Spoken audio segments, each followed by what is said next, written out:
and welcome to the Glesga Dad podcast. Now remember to like and subscribe. And we're here live from Glasgow. Coming up this week. You think you're hard, don't you? You think you're hard, but you're no.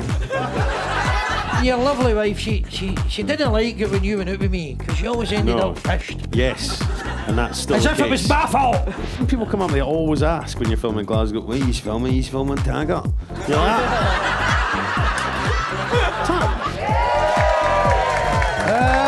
How you doing? Hello. Step aside, big man. Hey. Oh, fuck. I tell you, did you survive a hurricane? Stormy Owen, whatever the fucking name was. Hey, I shot myself. Hey. You're in the wrong seat, you mad bastard. That's all right, I'll move. All right, okay. I'll move. Oh, fucking hell. Did your house survive? Did you? What happened to you in the hurricane? I lost my tent. You lost your tent, did you? It's sitting there bollock naked in the middle of the park, eh? You and your wee bit of jailbait there, eh? Nay, but he was away knocking his peg in as well. Hey. My, that's a big tent peg. Aye. So, your tent blew away. Good for you. Were you in it at the time, though? No. Ah, right. Did you find it? It landed up at where? Coys on his roof. Oh, his boyfriend's. All right. Right. Are you two lovers then? Right. I mean, looking at him, he looks as if the tent in this house has got a body under it. I know. So you's obviously hooked up in prison, did you? You's obviously did a very long sentences together. Anyway, so but that's all behind us now, and obviously it's an afternoon show because you two fuckers are tagged. So, I think they'll be fucked when we move to Thursday evenings. So what were you in the jail for? Not paying my TV allowance. Is that right? Right. Did you go into the post office to try and get a refund? Is that what happened? With a shooter? Do you not get a free TV licence at your age? But you see, you've got a kind of quiet way about you. You know, you've got that air of menace. You know that way. You know that way you meet a psycho, right? A real psycho. You know, like you can tell, because empty barrels make the most noise, but you have a certain stillness about you. Don't frighten me, I married him.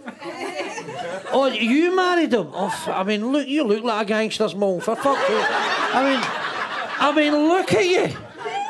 Okay, you can see her going, you're not digging out a hole deep enough, fucking in with a shovel. So how are you two sandwiched? I'll take off my Armani blouse, fucking.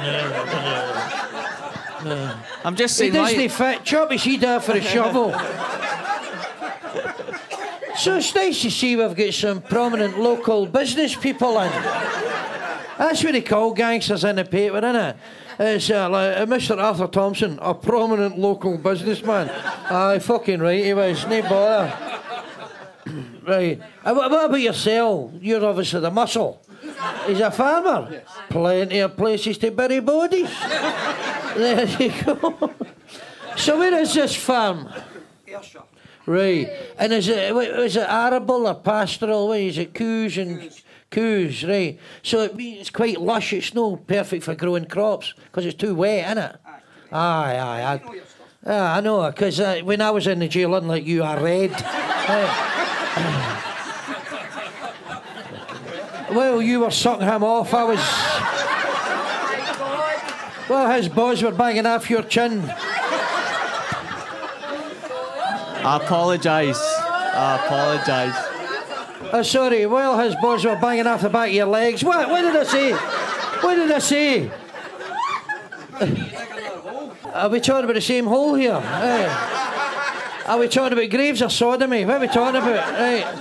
So it's the farmer, and you're the farmer's wife. Running about, chopping blind mice up all fucking day. And that sort of thing. Good for you. Now, did you get wind turbines put up on your farm? Because that's really big money. Because there's a guy out of Eaglesham, he get wind and fucking runs about with a helicopter now. Fucking. Wind in our house. We'll take that, thank you.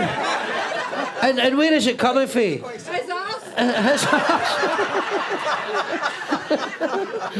His arse, by the way.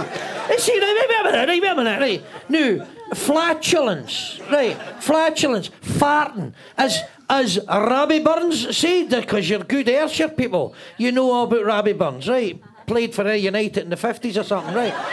Robbie Burns, wherever you be, let your wind gang free. I mean, fucking farting, right? If you don't fart, where's it all going to go? Like you's going into your face, make you look like that, right? Just fucking let it rip. Now, ladies, I think it's a ladies' thing. Men love a good fart. You love a good fart. Fucking. Oh. Not the first night you meet her, you know, the next morning or something, right? Fucking. And you've got to fart. It's healthy to fart. It's not healthy to hold your farts in. You got to let them out. And you know, at your age, sometimes, oh fuck, there's a bit more come out there that time. Oh, I can't blame that one in the coos. And women seem to have an issue with dudes farting. Does he fart a lot? No, she does. No, I do. She farts? Oh, she farts? Oh, well, that's an OnlyFans site now, right? That's a different thing. What you do, you just, people go on the internet and you're going, watch me, getting wrapped in his cooting. Right. Big fart in a dude's cooting. I mean, there's people paid good money for that. Anyway, so who we got here? How you doing, madam? Are you with the big yin? Yeah. How do you know each other? The ma or the boys? This is Glesga ma. Fucking right. You see, Glesga mothers have traumatised Glesga sons, you know what I mean? Mothers just embarrass their sons, don't they? I remember when I grew up in Easter House, my ma would go, look, there's the ice cream van, and you wanting maybe a cone or something, but your ma would send you down for a fucking pair of American tan tights or something. You know what I mean? You know what I mean? No! Right, because you're only 6 and you don't want everybody to think you're a cross-dresser or something, right? They're not for me, they're for my ma, right? And you would go to the van, you go, a pair of American tan tights, and the guy will go, there you go, and I'll go, right, give all your money, you cunt. So, and what do you do, young beardy weirdy? A barman waiter. A waiter. There's only one person works in your work. Right. You're a barman and a waiter. Good for you. And which hostelry? The Brains Reckon. The Brains. The Bray, like a hill, the Bray. I know what a Bray is, right. Talk to me like a fucking idiot. Hey. I'll sit out here. Yeah, where do you do, Mo? I work for Calmac. Calmac? Right, so... Yeah, you've not been doing fuck all. Yeah. You've not been doing fuck all. What's happening? Oh, bit of wind. Right, fuck that, sit in with my high vis. Oh, no. Calmac. I thought you meant the chocolate bar. That's Caramac, you fucking idiot. So what do you do for Calmac? I work in the pier in the office. You work in the... In the pier. In the pier? And in the office, I tie boats up. Good for you. And do you wave it off? Yes. You tie boats? You tie the boats up? Which pier? The one in... Largs, Millport. Yeah. That's a good wee one, because you can just go in that, go to Millport, realise why you never went there before. And so I've been making great life choices until this moment. Aye, we like Largs. It's got a lovely stony beach. And who've we got here? The professor sitting there. How are you? You and your good lady. I mean, look at these two. Fucking hell. Living in middle class heaven. Right. And how are you two balsamic vinegar avocado eaters getting on? Where are you from, fella? Glesga, my man, right? And is this your good lady? Yes. Good. And what do you do that you can afford a woman who's breathing? You work in a bank?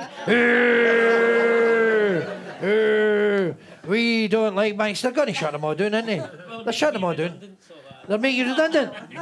Good for you. You'll be you'll be out of jail, but people won't hate you. So that's a good thing. Which bank? Which? Barclays. Right. Fucking they wouldn't give me a loan for a Mars bar. Fucking banks. I know. It's when you go to get your money out, they go, what's it for? Fuck you. It's my money. I mean, what the banks actually do when this fucking annoys me, right?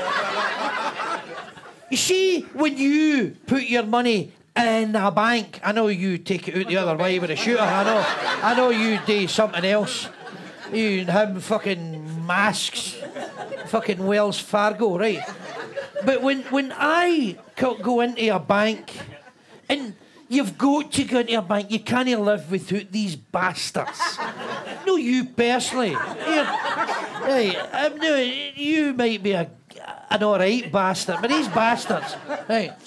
When I go into a bank, what you're doing when your money goes into the bank, I'm lending you my fucking money. I'm lending you my fucking money. That's my fucking money.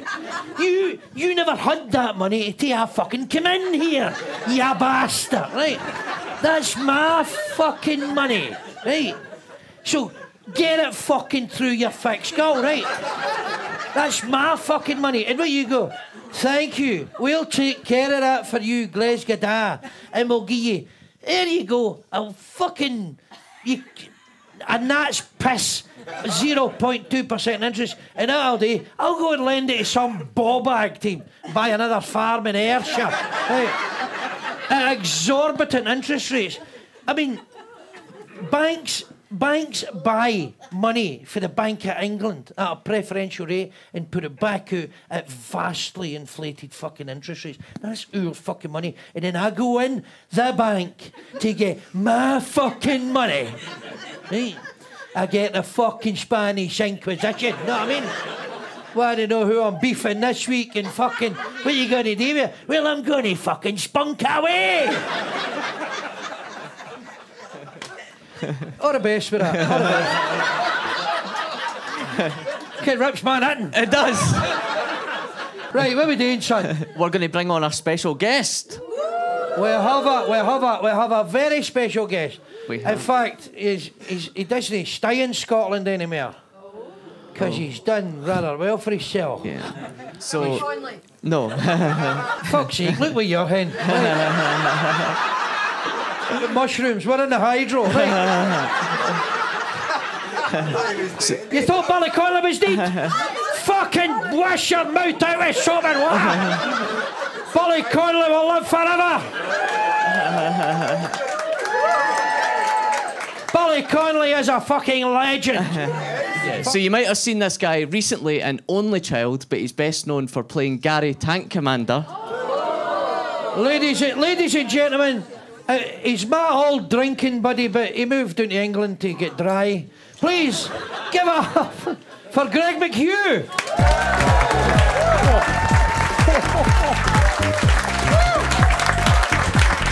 Thank you. Yeah. Hello. How you doing? Thank you very much. That is the single best description of the banking system I have ever heard. That was an education, an absolute Well, you know education. me. It's educated, righteous, indig fucking nation. It's my fucking money. Right. Madam, if you could turn your phone off, it will struggle to get a signal after I've rammed it up your hole. Thank you very much. Can I just say from the back as well, I've really enjoyed you getting the crowd on side. I've just really enjoyed that from the back. Well, it's a Glesga thing. The closer you're to somebody, the more you can abuse them. Innit? It's a British thing. Who are you, you fucking mad wallop? You see, we must be married or something. Anyway, Greg McHugh. Hello. I remember when we were... Well, you were a young stand-up, starting out in the business, just at the turn of the millennium. And I was a 7-year veteran You were. of the comedy business. You were a young thruster, ready to scale the comedy heights. And with me, the wheel was turning, but the hamster was dead. Hey. And your lovely wife, she didn't like it when you went out with me, because you always ended No. up pissed. Yes, and that's still As the if it was case. my fault. Yes. As if he doesn't know his own mind.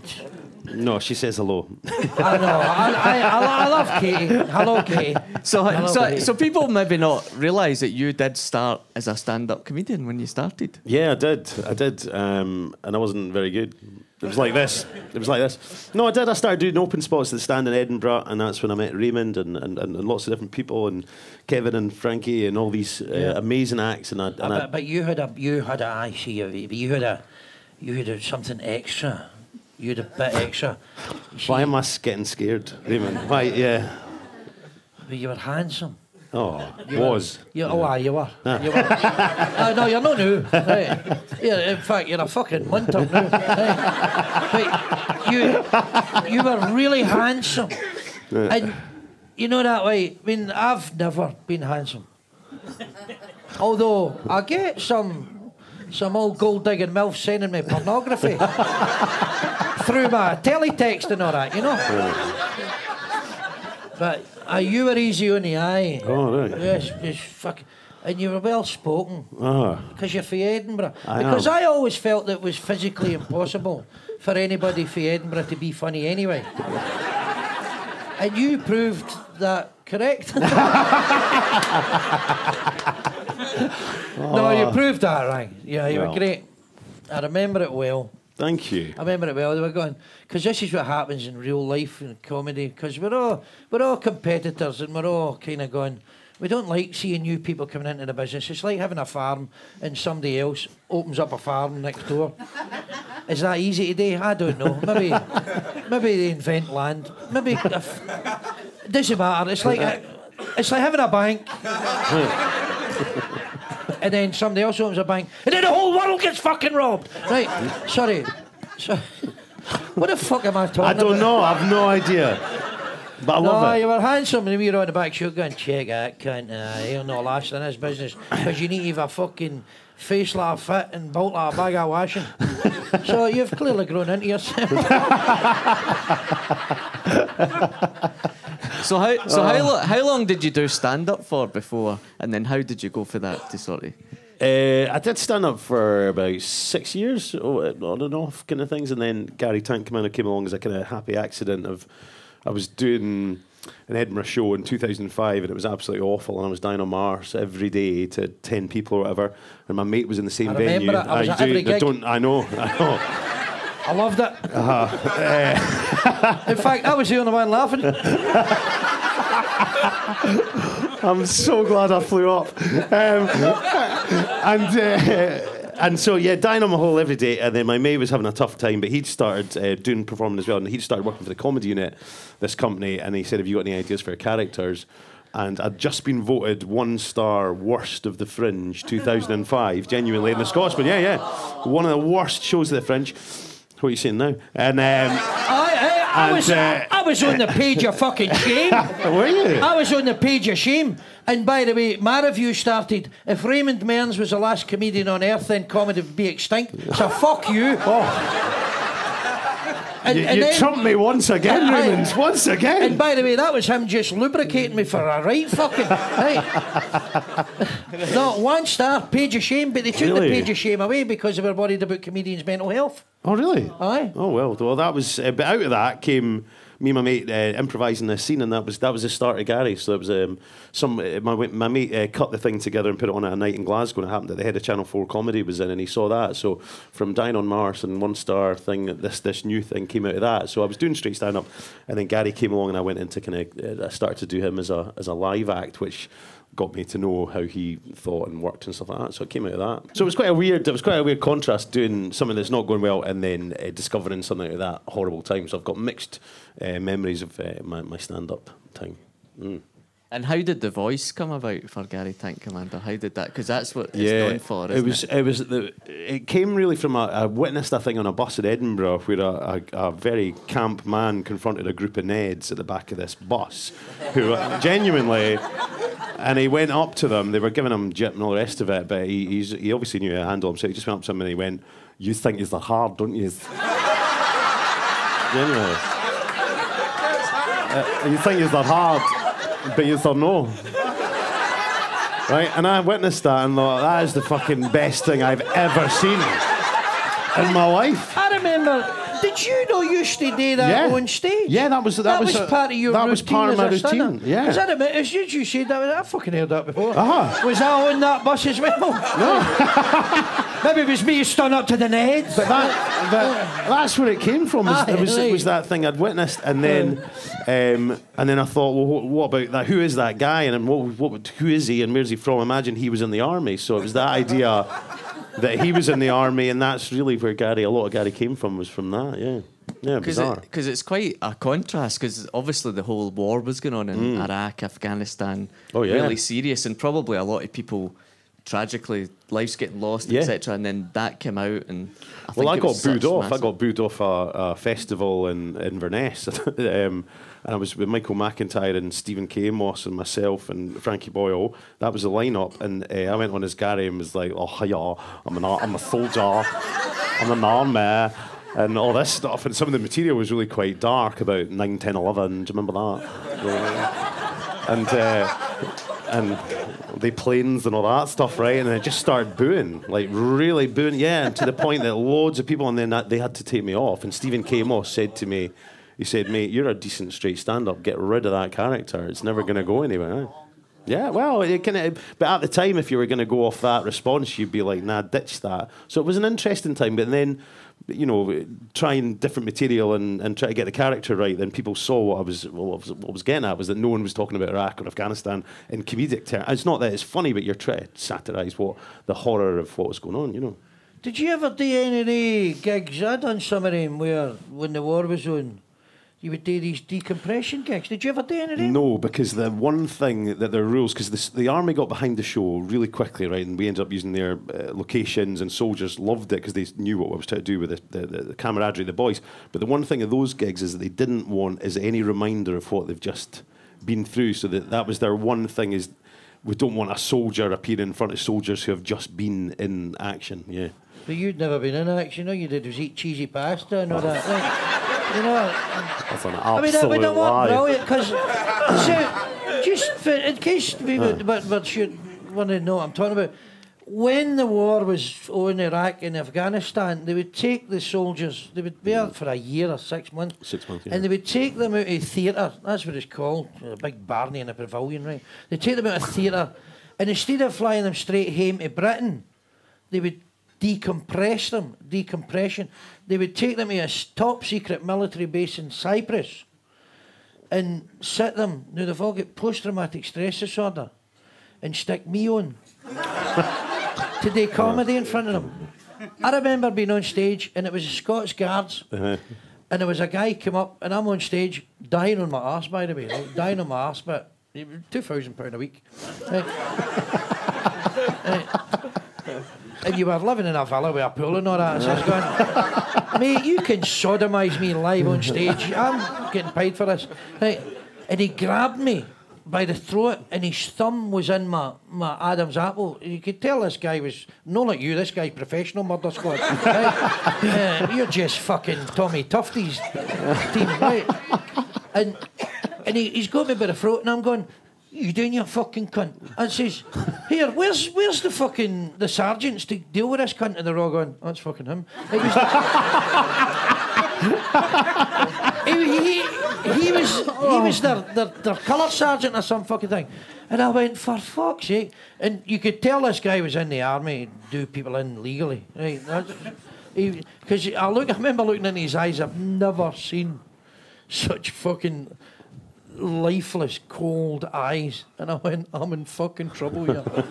I'm in trouble." But he let go of me because I I shat myself. And did he say the smell of it was fucking staggering. So they took me away and had me scraped, waiting for the parachute regiment to come in. True story. I know it is.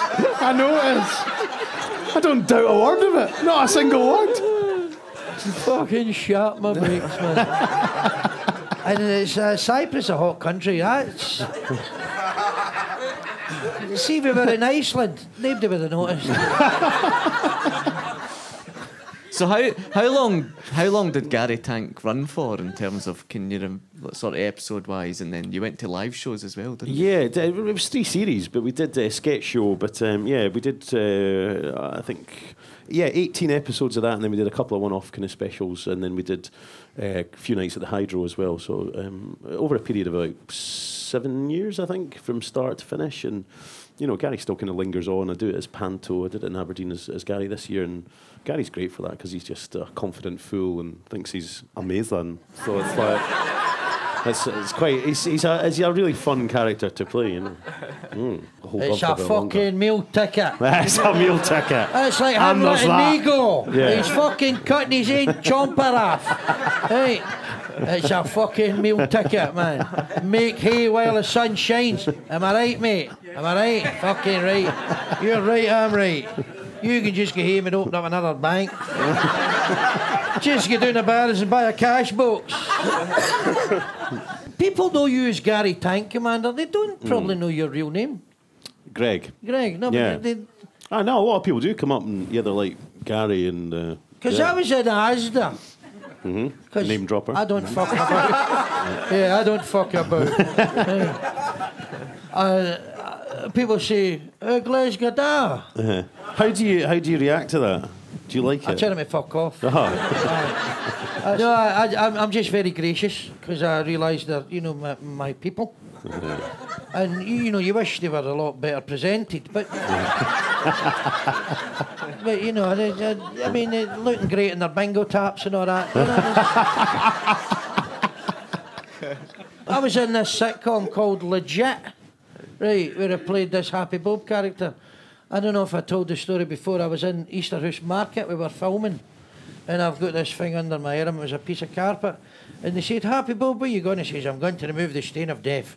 For the dog died, and it lay in a lobby carpet for 3 months and stuck to the carpet. So I lifted the carpet, and I'm going to get it clean. And this two wee women were shopping at Easterhouse Market went, you fucking dirty bastard. Madam, we're filming. We're fucking, you see the cameras? Oh, I thought they were CCTV, right? It's when people come up, they always ask when you're filming Glasgow, wait, he's filming Taggart. You know Taggart's not been on TV for about 15 years. He's filming Taggart. Big Taggart fan in. Oops. But Taggart was the biggest thing on the planet, man. Yeah. I mean, Taggart was sold to something like 120 countries or something. Mad, yeah. All Because around the world. if you're an actor, you get residuals. So I wasn't in much. So I got a cheque once for 45 pence because somebody watched Rebus in fucking Venezuela or something, right?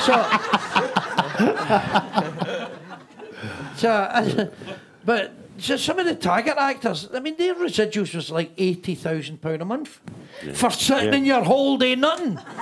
And you're out robbing post offices and getting poached in a jail. Fucking hell. Who's the bigger fool now? Do you get that a lot though? Will people come up, maybe because you live in England now, don't you? In terms of, but when you're in Scotland specifically, do people come up and say? Because I remember going to see Ric Flair, the wrestler. Oh yeah. And he counted one day 68 times different people had done woo, like wooed. Yeah. Like I thought, fucking hell, 69 when I'd seen him. But So what do you get?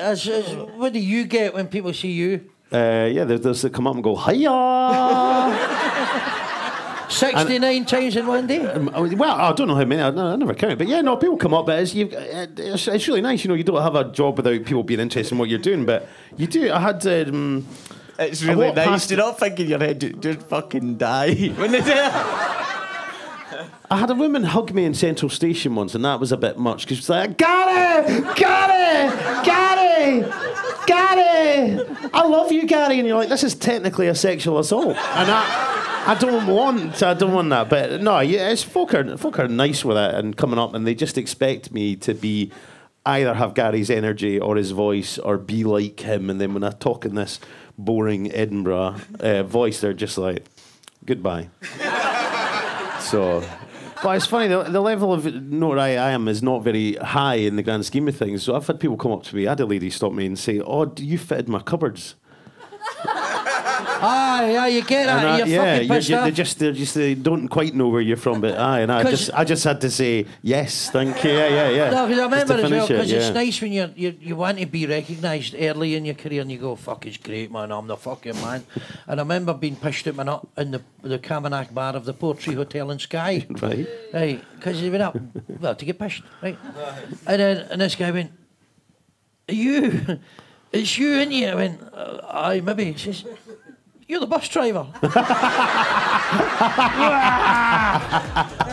We're going to be back with a second section, and we're going to speak about only child and working with Gregor Fisher and what your dad was like as well. But give it up for the first section for our special guest, Greg. Hey.